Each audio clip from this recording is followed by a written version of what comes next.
One question I often get asked by people is, am I good enough to go to heaven?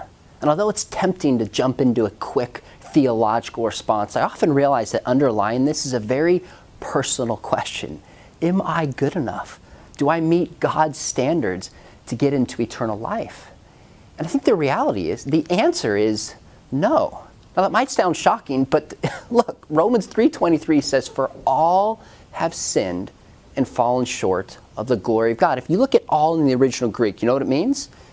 It means all. Yeah, there's no trick to it.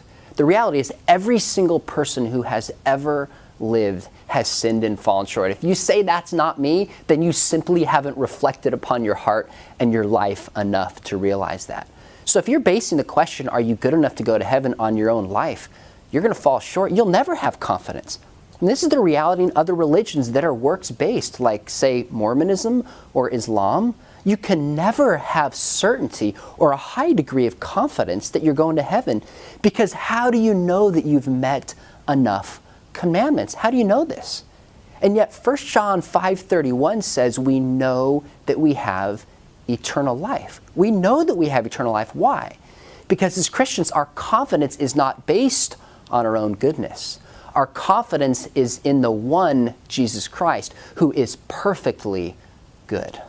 So when we ask the question, am I good enough? It's going to create mental paralysis. We're going to be worried. We're going to have all sorts of mental, just kind of quagmires in our mind. But I would say, flip the question around.